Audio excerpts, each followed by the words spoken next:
Hi guys, welcome to the channel of Love Study Group. Okay, I'm going to carry on with Napoleon Hill, Think and Grow Rich. We're actually at the introduction, so we're not quite at the first chapter. So let's have a look and see what's wrote within this introduction to Think and Grow Rich. The man who thought his way into partnership with Thomas A. Edison. Truly, thoughts are things, and powerful things at that, when they are mixed with definiteness of purpose, persistence, and a burning desire for their translation into riches or other material objects. A little more than 30 years ago, Edwin C. Barnes discovered how true it is that men really do think and grow rich. His discovery did not come about at one sitting. It came little by little, beginning with a burning desire to become a business associate of the great Edison. One of the chief characteristics of Barnes's desire was that it was definite. He wanted to work with Edison, not for him. Observe carefully the description of how he went about translating his desire into reality, and you will have a better understanding of the 13 principles which lead to riches. When this desire or impulse of thought first flashed into his mind, he was in no position to act upon it. Two difficulties stood in his way. He did not know Mr. Edison, and he did not have enough money to pay his railroad fare to Orange, New Jersey. These difficulties were sufficient to have discouraged the majority of men from making any attempt to carry out the desire. But his was no ordinary desire. He was so determined to find a way to carry out his desire that he finally decided to travel by blind baggage rather than be defeated.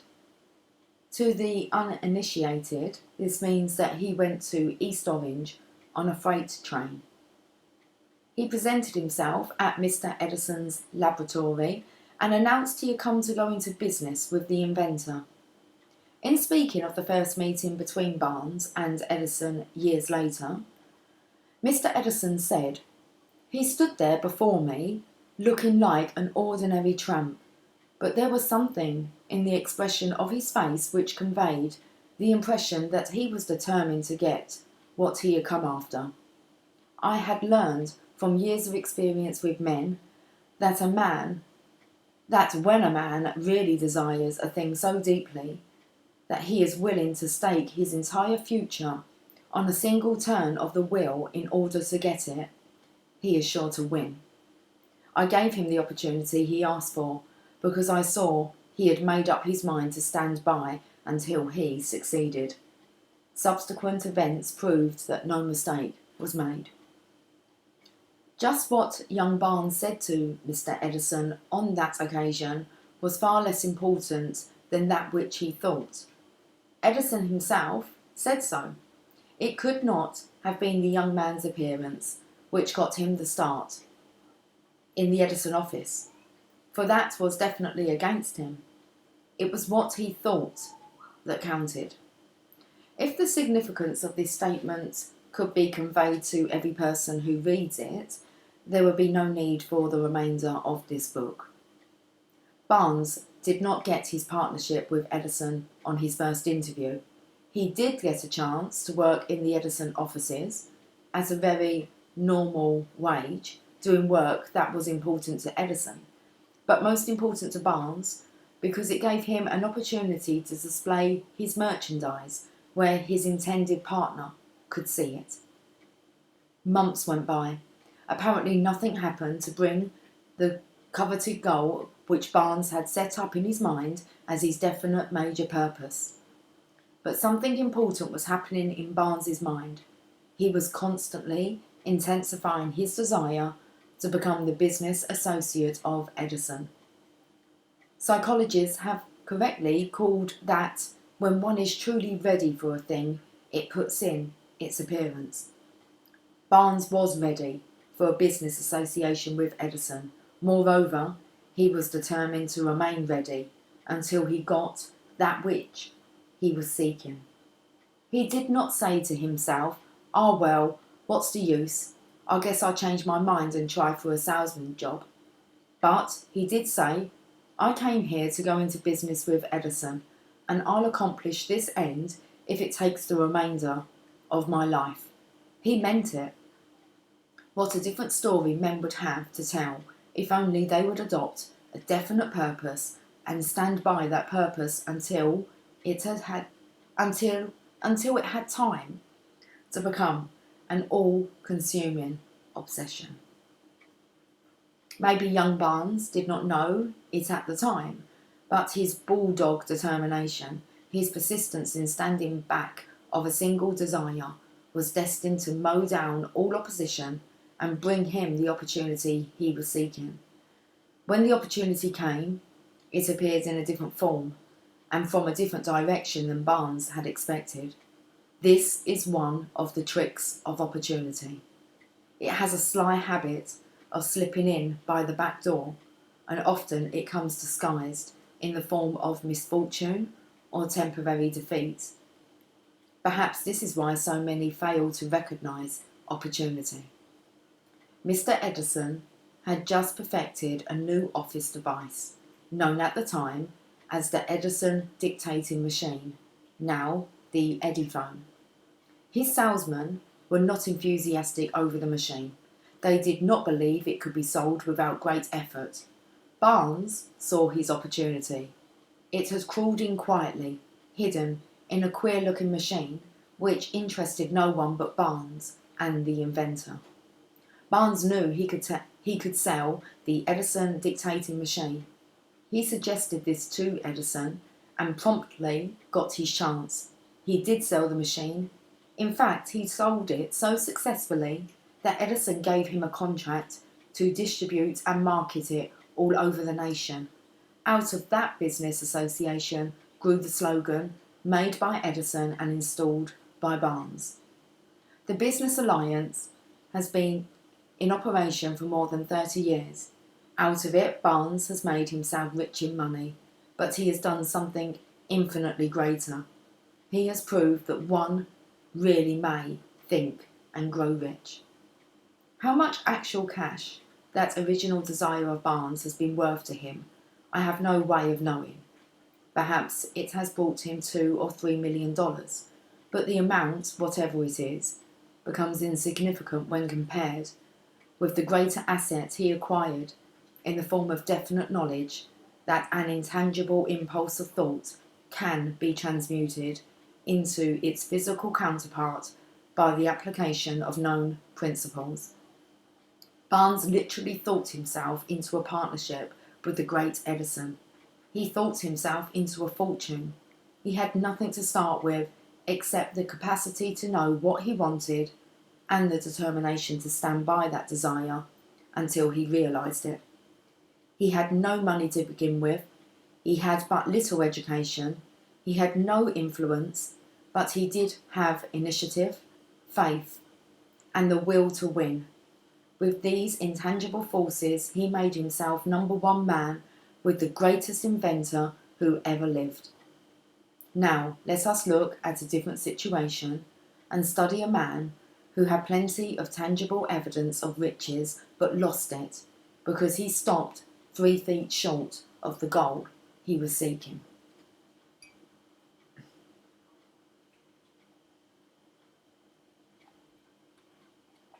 "3 feet from gold." One of the most common causes of failure is the habit of quitting when one is overtaken by temporary defeat. Every person is guilty of this mistake at one time or another. An uncle of R.U. Darby was caught by the gold fever in the gold rush days and went west to dig and grow rich. He had never heard that more gold had been mined from the brains of men than has ever been taken from the earth. He staked a claim and went to work with pick and shovel. The going was hard, but his lust for gold was definite. After weeks of labour, he was rewarded by the discovery of the shining ore. He needed machinery to bring the ore to the surface. Quietly, he covered up the mine, retraced his footsteps to his home, in Williamsburg, Maryland, told his relatives and a few neighbours of the strike. They got together money for the needed machinery, had it shipped. The uncle and Darby went back to work the mine. The first car of ore was mined and shipped to a smelter. The returns proved they had one of the richest mines in Colorado.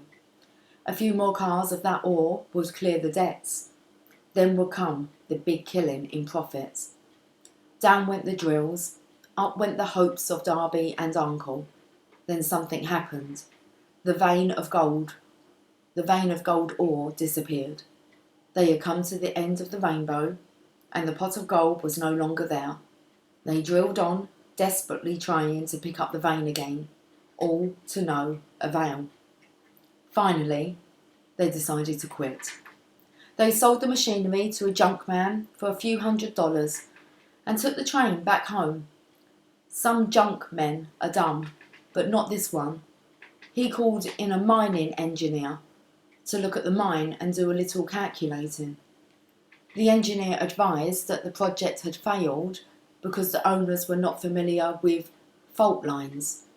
His calculations showed that the vein would be found just 3 feet from where the Darbys had stopped drilling.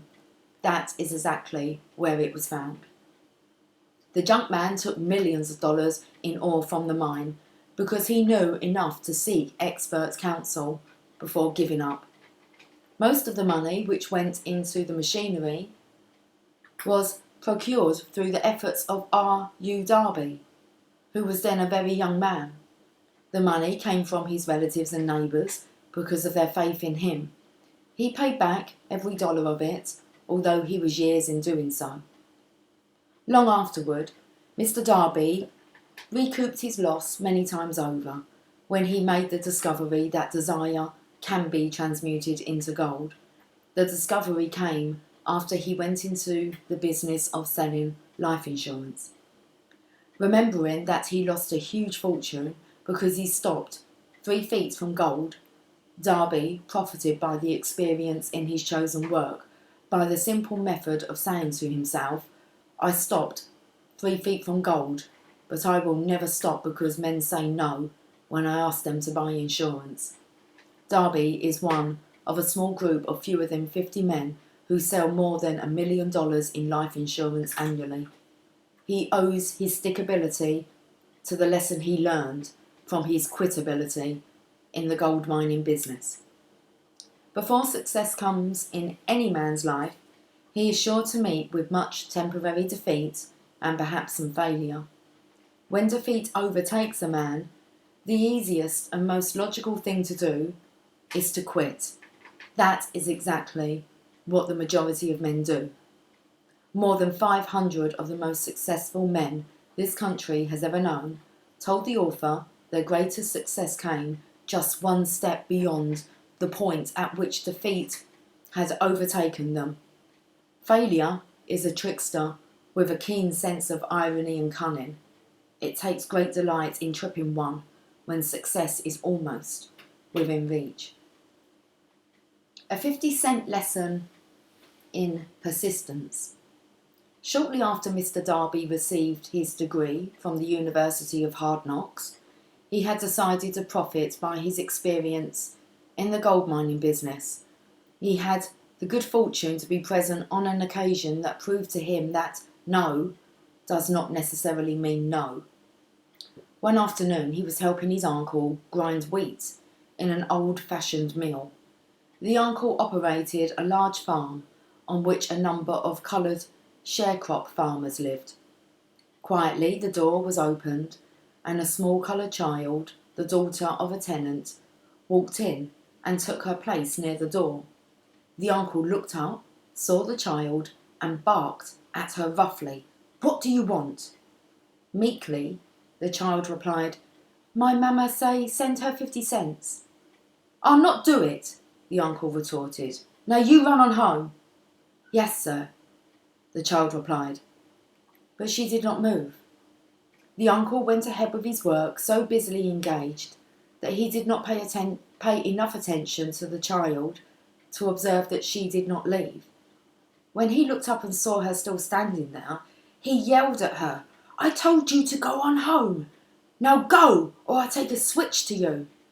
The little girl said, "Yes, sir," but she did not budge an inch. The uncle dropped a sack of grain he was about to pour into the mill hopper, picked up a barrel stave, and started toward the child with an expression on his face that indicated trouble. Darby held his breath. He was certain he was about to witness a murder. He knew his uncle had a fierce temper. He knew that coloured children were not supposed to defy white people in that part of the country. When the uncle reached the spot where the child was standing, she quickly stepped forward one step, looked up into his eyes, and screamed at the top of her shrill voice, "My mamma's got to have that 50 cents!" The uncle stopped, looked at her for a minute, then slowly laid the barrel stave on the floor, put his hand in his pocket, took out $50 and gave it to her. The child took the money and slowly backed towards the door, never taking her eyes off the man whom she had just conquered. After she had gone, the uncle sat down on a box and looked out the window into space for more than 10 minutes. He was pondering, with awe, over the whipping he had just taken. Mr. Darby, too, was doing some thinking. That was the first time in all his experience that he had seen a coloured child deliberately master an adult white person. How did she do it? What happened to his uncle that caused him to lose his fierceness and become as docile as a lamb? What strange power did this child use that made her master over her superior?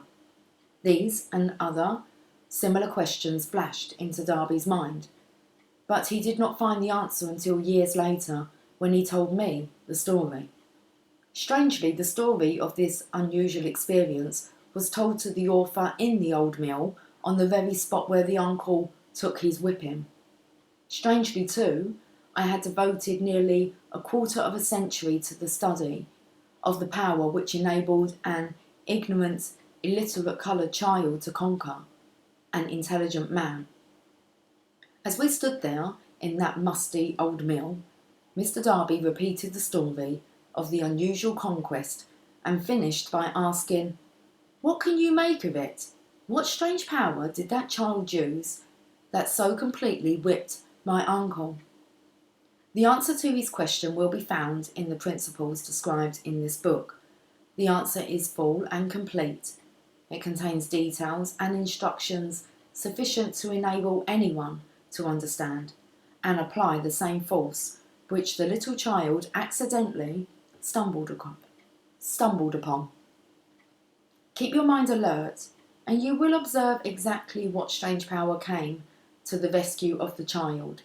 You will catch a glimpse of this power in the next chapter. Somewhere in the book you will find an idea that will quicken your receptive powers and place at your command, for your own benefit, this same irresistible power. The awareness of this power may come to you in the first chapter, or it may flash into your mind in some subsequent chapter. It may come in the form of a single idea, or it may come in the nature of a plan or a purpose.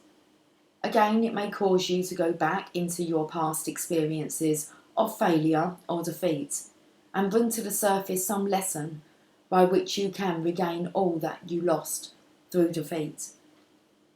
After I had described to Mr. Darby the power unwittingly used by the little coloured girl, he quickly retraced his 30 years of experience as a life insurance salesman and frankly acknowledged that his success in that field was due in no small degree to the lesson he had learned from the child. Mr. Darby pointed out, every time a prospect tried to bow me out without buying, I saw that child standing there in the old mill, her big eyes glaring in defiance, and I said to myself, I've got to make this sale. The better portion of all sales I have made were made after people had said no. He recalled too his mistake in having stopped only 3 feet from gold, but, he said, That experience was a blessing in disguise. It taught me to keep on keeping on, no matter how hard the going may be. A lesson I needed to learn before I could succeed in anything. The story of Mr. Darby and his uncle, the coloured child and the gold mine, doubtless will be read by thousands of men who make their living by selling life insurance, and to all of these, the author wishes to offer the suggestion that Darby owes to these experiences his ability to sell more than $1 million of life insurance every year. Life is strange and often imponderable, but the successes and the failures have their roots in simple experiences. Mr. Darby's experiences were commonplace and simple enough, yet they held the answer to his destiny in life. Therefore, they were as important to him as life itself. He profited by these two dramatic experiences because he analysed them and found the lesson they taught. But what of the man who has neither the time nor the inclination to study failure in search of knowledge that may lead to success? Where and how is he to learn the art of converting defeat into stepping stones to opportunity? The answer to these questions this book was written. The answer called for a description of 13 principles, but remember as you read, the answer you may be seeking to the questions which have caused you to ponder over the strangeness of life may be found in your own mind through some idea, plan or purpose which may spring into your mind as you read. One sound idea is all that one needs to achieve success. I'll repeat that. One sound idea is all that one needs to achieve success. The principles described in this book contain the best and the most practical of all that is known concerning ways and means of creating useful ideas.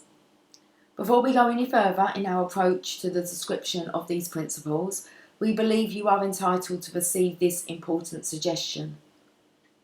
When riches begin to come, they come so quickly, in such great abundance, that one wonders where they have been hiding during all those lean years. This is an astounding statement, and all the more so when we take into consideration the popular belief that riches come only to those who work hard and long. When you begin to think and grow rich, you will observe that riches begin with a state of mind, with definiteness of purpose, with little or no hard work. You and every other person ought to be interested in knowing how to acquire that state of mind which will attract riches.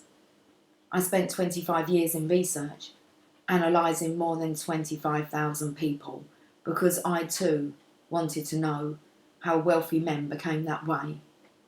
Without that research, this book could not have been written.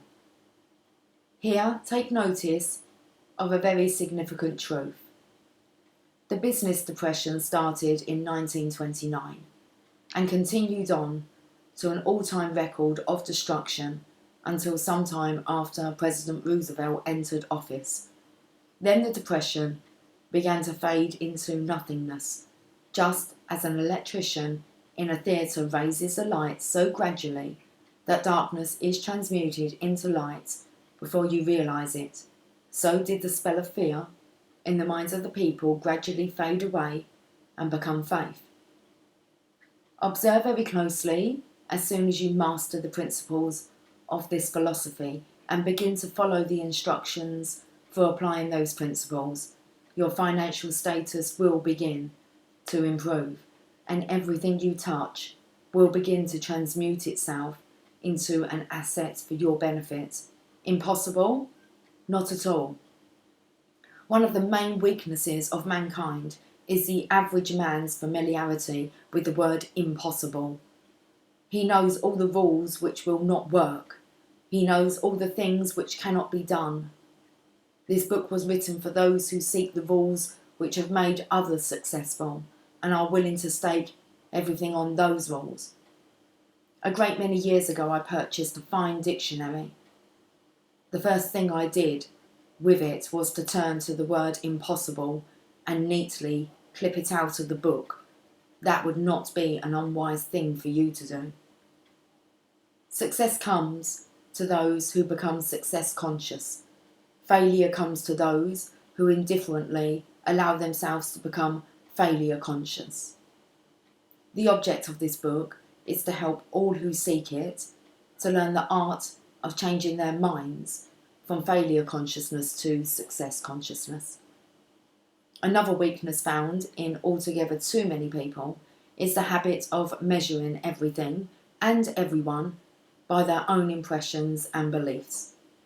Some who will read this will believe that no one can think and grow rich. They cannot think in terms of richness because their thought habits have been steeped in poverty, want, misery, failure and defeat. These unfortunate people remind me of a prominent Chinese who came to America to be educated in American ways. He attended the University of Chicago, and one day President Harper met this young Oriental on the campus, stopped to chat with him for a few minutes, and asked what had impressed him as being the most noticeable characteristic of the American people. "Why," the Chinaman exclaimed, "the queer slant of your eyes. Your eyes are all aslant." What do we say about the Chinese? We refuse to believe that which we do not understand. We foolishly believe that our own limitations are the proper measure of limitations.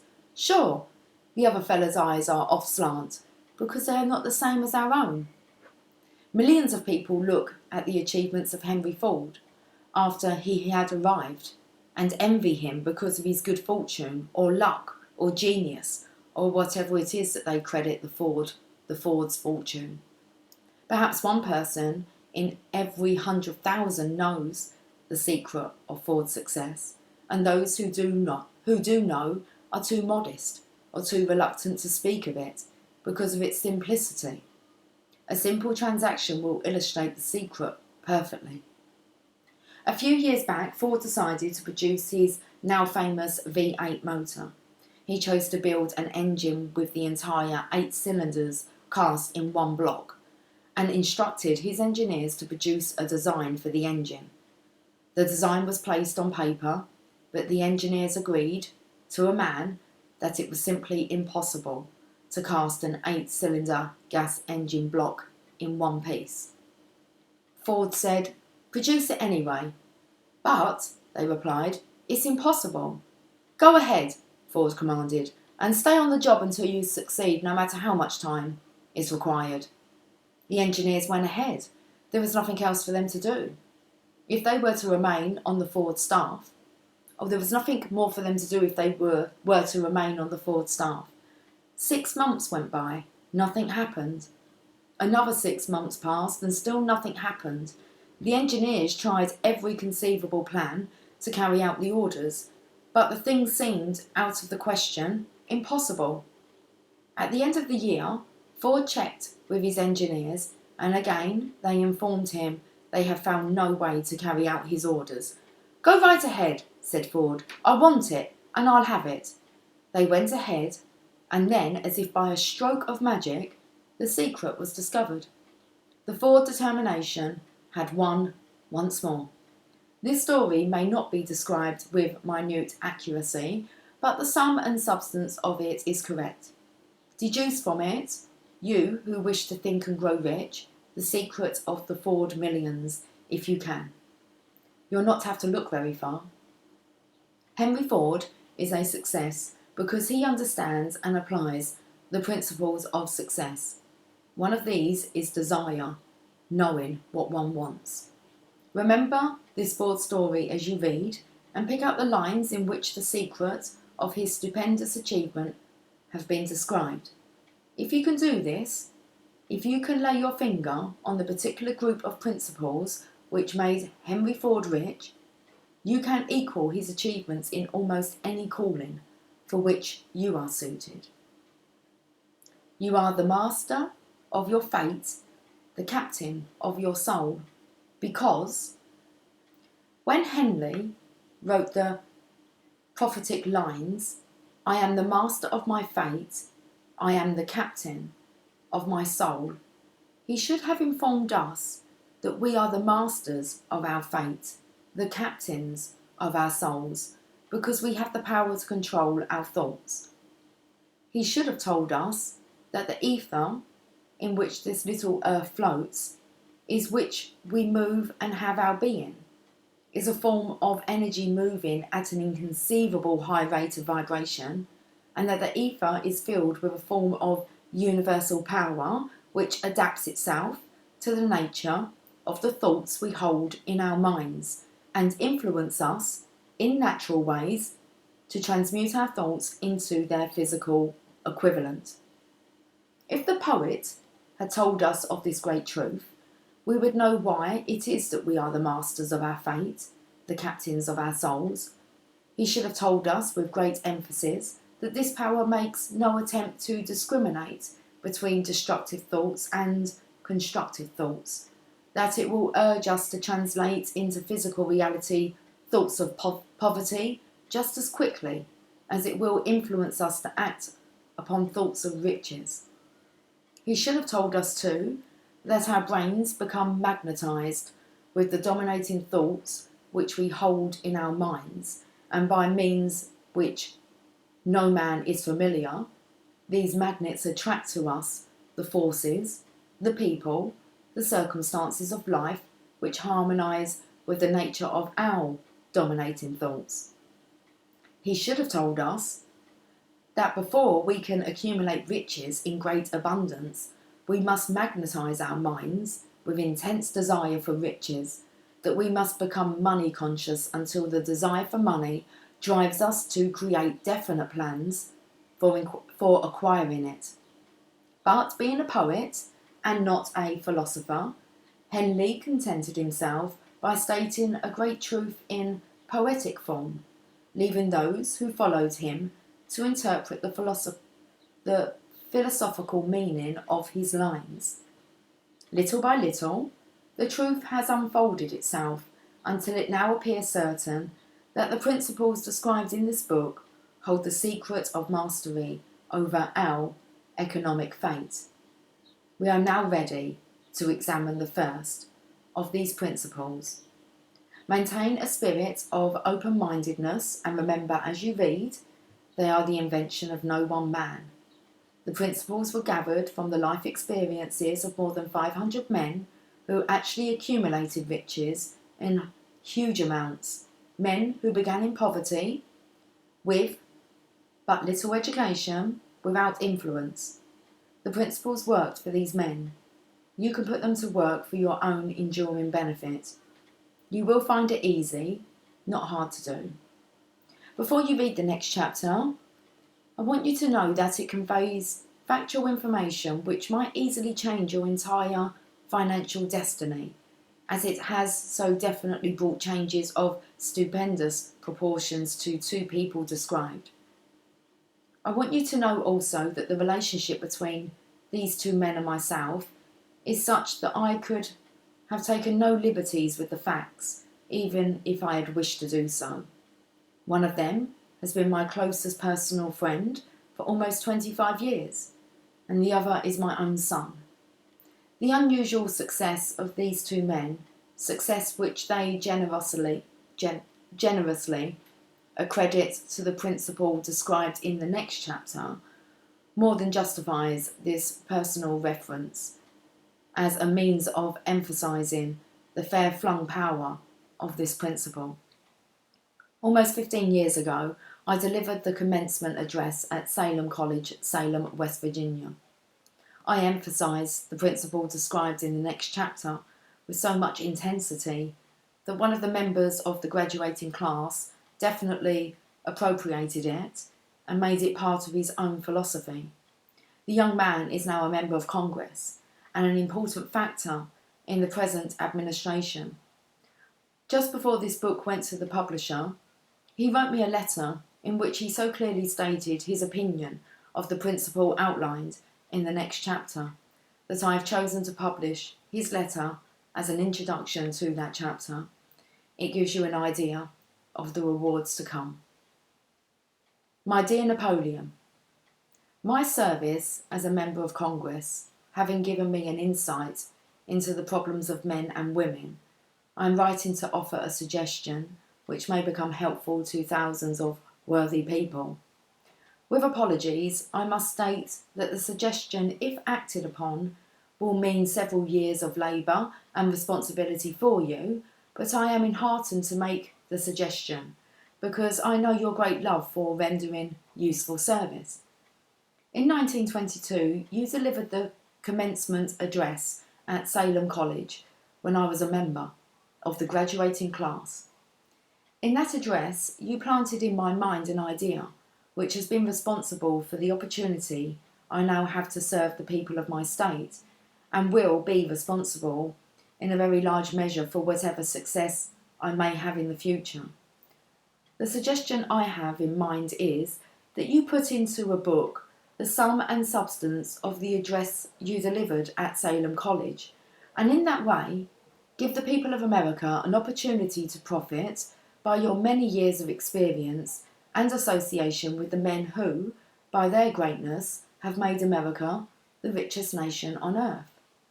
I recall, as though it were yesterday, the marvellous description you gave of the method by which Henry Ford, with but little schooling, without a dollar, with no influential friends, rose to great heights. I made up my mind then, even before you had finished your speech, that I would make a place for myself, no matter how many difficulties I had to surmount. Thousands of young people will finish their schooling this year, and within the next few years. Every one of them will be seeking just such a message of practical encouragement as the one I received from you. They will want to know where to turn to, what to do to get started in life. You can tell them because you have helped to solve the problems of so many people. Many people. If there is any positive way that you can afford to render so great a service, may I offer the suggestion that you include with every book one of your personal analysis charts, in order that the purchaser of the book may have the benefit of a complete self-inventory indicating, as you indicated to me years ago, exactly what is standing in the way of success. Such a service as this, providing the readers of your book with a complete, unbiased picture of their faults and their virtues, would mean to them the difference between success and failure. The service would be priceless. Millions of people are now facing the problems of staging a comeback because of the depression, and I speak from personal experience when I say I know these earnest people would welcome the opportunity to tell you their problems and to receive your suggestions for the solution. You know the problems of those who face the necessity of beginning all over again. There are thousands of people in America today who would like to know how they can convert ideas into money, people who must start at scratch without finances and recoup their losses. If anyone can help them, you can. If you publish the book, I would like to own the first copy that comes from the press, personally autographed by you. With best wishes, believe me, cordially yours, Jennings Randolph. Chapter 1, Desire. Okay, guys, I'm going to leave it there, and we will talk soon regarding that and moving on to chapter 1. Okay, much love. Take care. Bye for now.